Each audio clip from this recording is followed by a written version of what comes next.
Welcome to the Las Vegas Where and What to Eats podcast, brought to you by Caddy, a social media app for foodies like me. Stay tuned until the end of the episode for a special deal from our guest. Hello, everyone. Thank you for joining us. My name is Tyus, and this is Dave. And today we have John Simmons here. He's the owner of Tacos and Beer here in Las Vegas. John, tell us a little bit about yourself and Tacos and Beer. Well, I'm a chef by trade. I came here in 1999 to open up a big restaurant on the Strip. I came here for a year, 24 years ago. That's what I tell everybody, yeah. But now I have, some of my own businesses. I have a family here and kids, so Vegas has been very good to me. So has each year been a little bit different over the 24 years, or has it? Oh, my God. Yeah, it's been an evolution, a revolution. Yeah. Yeah, it's so different. I mean, the city is changing. The Strip is changing. The restaurant business is changing. I'm changing. You guys are changing. And all of you are changing. What made you want to be a restaurant owner? Well, I went to college, and I went early. I mean, I finished college when I was 20. And I was like, I don't know, I didn't know what I was going to do. I just go to college. What else am I going to do for 4 years? So I might as well. But, I was an economics major, and I really enjoyed that. And I was like, well, I'll just get a job in business when I get out. I'll just, go to work, wear a suit, make money, drive a BMW, and be a yuppie, This was the 80s. So. You said yuppie. But that was the 80s. That's what it was. Wall Street, I was like, I'll get a job. I'll be a trader, Yeah. That didn't really work out that way. I started working in restaurants when I was 15, washing dishes, chopping vegetables and stuff, cleaning bathrooms, all the fun stuff. But and then in college and high school, I'd always worked in restaurants just to make money. Got out of college and got a job and worked in a little office and a little cubicle in an office with no windows in the back of a warehouse, and I was not happy. And so I was like, I got to find something to do that I actually enjoy, or else I'm going to be miserable for my whole life.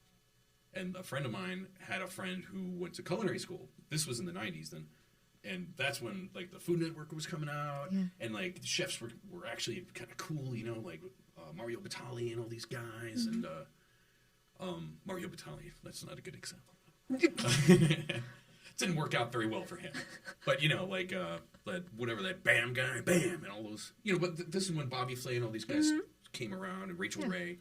And so being a chef was sexy, and I was like, you know what? This friend had a friend who was, living in the Bahamas, working in a resort, making good money, and he had traveled around all these resort towns, and I was like, that seems cool. Plus, I enjoy cooking.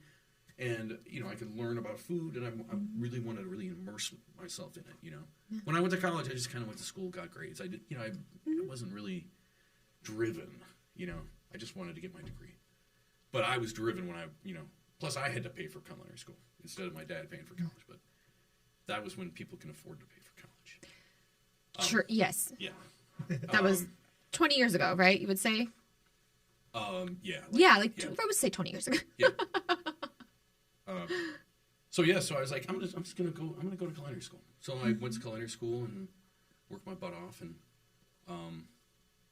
I got my first job. I remember at this restaurant called Bistro Zinc, and it was kind of in my neighborhood, and French chefs, and I was excited. I was I was working hard, and I got my first paycheck, and it was for 2 weeks it was $230 or something. I was making $7 an hour. I had just spent $40,000 in culinary school. Yeah. Wow. That was kind of eye-opening. Yeah. But within a year, I was the chef of that restaurant. Wow. So, yeah. So I was. So the $7 increased. Yeah, it increased. So I had a very fast learning curve. And then, within 3 years, I was running 3 of their restaurants, and I had opened up a new one downtown for them, and I just got really burnt out. But then I got a call from the guy who I actually replaced, the French chef, and he's like, John, I have an opportunity for you to come out to Las Vegas. This is Claude. And I'm like, I know who it is. It's the French guy who talks like that. But he's a great guy. He brought me out here, and he was my boss for a long time. And I'm still here. Still here. So tacos and beer, right? Mm-hmm. Plain and simple. Tacos and beer. Tacos and beer. Yeah. I always want. I thought of it like I want to wow people. You know, I want it to seem unassuming, but then they come in and they realize like, oh no, this is all of the tacos and all of the beer. It's not just you know. And so we have like 80 beers in cans and bottles. We have a lot of special reserve beers. I have 20 taps that are rotating. I have like 20 different kinds of tacos, I think. And they're good. I lived in Chicago in my 20s, and didn't have any money. I lived in the neighborhoods usually that had a lot of Mexican food and taquerias, and I fell in love with Mexican food. And my friends and I would investigate and find new little taquerias and shops, and so I was always really into Mexican food.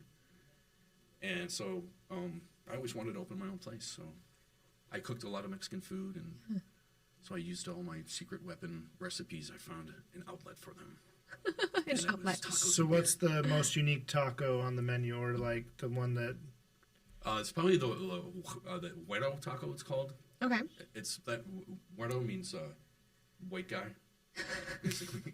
So I wanted it to be like the basic thing that people think of when you're a white person, a taco, or when you're a non-Mexican person, I guess. You know, with the crunchy shell, the homemade, and like ground beef, yes. lettuce. You know, like Mexican people don't put lettuce on their tacos. You know, there's no lettuce. No, yeah. So I was like, how can I make it even like less Mexican? Mashed potatoes. Mashed potatoes. Wow. Mashed potatoes. Plus, like, what happens with your crunchy shell? You know, like the bottom always breaks. Yeah. And everything falls out. Okay. You know? So there's like a hinge. So I was just like playing around. I'm like, what if I put some mashed potatoes there? Plus, it's like steak and potato, you know, because you have the ground beef, and the ground beef mixes with the kind of potato, and like it holds it together. Yeah. Then I have like really yummy, crispy, you know, like still wet from washing it kind of lettuce, freshly grated cheddar, a little bit of pico, some sour cream. So I took like that kind of basic taco that when you think of a taco, look down on, when you think of a taco, like, you know, that people's moms made for them on Sunday and Taco Day or something, you know. Yeah. And I was like, I want to make it like really good, you know, in its own way. So that's one of my favorite ones. That's cool. And I haven't seen mashed potatoes on a taco before. So. My roommate does it. Really? She does. She's from New Mexico. What? Yeah. So the way she does it is she has the sauce, but she does it in taquitos. So she taquitos, she spreads those, but then I've seen her do it in tacos before, and I'm like, what are you eating? It's delicious. Yeah. I was like, what? Something about the texture of it too. It's nice. It's comforting. It kind of pulls everything together. It's kind of like starchy and sticky and yummy, you know. And it almost makes like the shell a little bit softer in the bottom at least, and it, like you said, it like bends a little bit more and sticks together. Yeah. I can get along with the mashed potato trend. Yeah. Nothing wrong with the mashed potato. Nothing at all. I can't believe we still don't know where to eat. I know, it's driving me crazy. We need some inspo. Fear not, my famished friends, for I am the dining caddy. It's we're a startup. But just imagine me as your own personal foodie oracle. I mean, look at all these reviews. They're not just words. They're culinary tales brought to life by passionate food enthusiasts like you. It's easy to find your next food place when you're following people whose food taste you trust. Hey, it's Travis. Just got done having some of the best barbecue I've ever had. See, with Dining Caddy, all of your foodie adventures will begin. All you have to do is download the app, and you guys are going to experience gastronomical bliss. So what has changed about tacos and beer since you founded it? Not much. I mean, I'll tell you the truth. Like,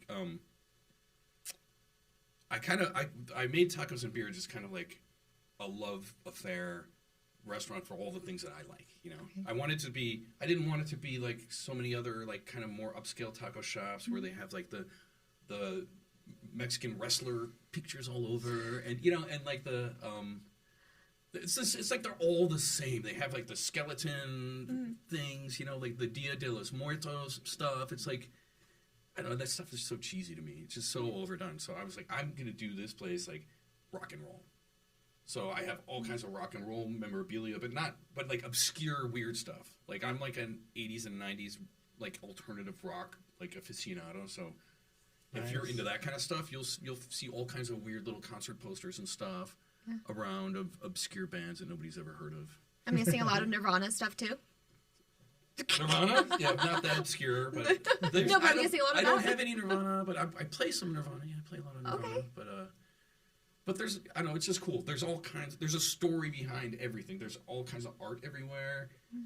My buddy is a fine artist. Like he studied in Europe to paint like chapels and stuff, you know, and so he did a lot of our art, and it's pretty cool. We have a lot of pieces that people take pictures with, and one of them is it's like we call her Taco Mary, and it's like the patron saint of tacos. That's kind of what we call her. Yeah. The Taco Mary. Yeah, and she's got this like heavenly taco, you know. Oh. There's all kinds of cool things. Yeah, there's That's cool. yeah, we I don't know. There's a story behind like every single piece. I'll tell you the story when you come in.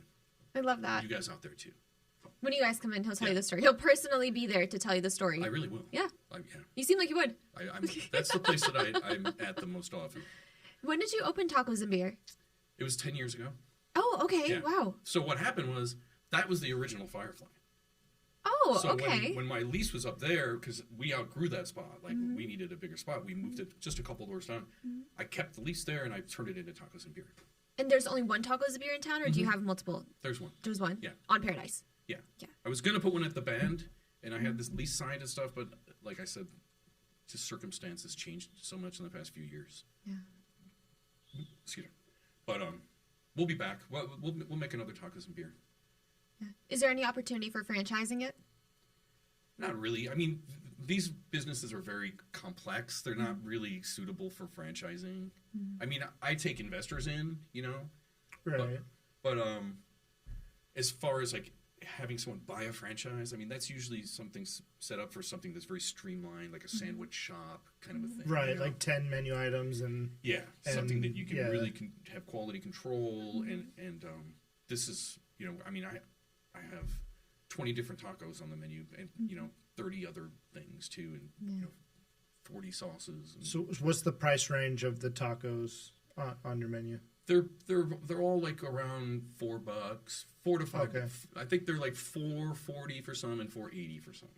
Oh, okay. Oh, So they're wow. all reasonably Yeah. priced. The cool thing I did too is one thing that bugs me is when I go to a Mexican restaurant, not like a taqueria restaurant, you order a taco platter and you have to get a platter.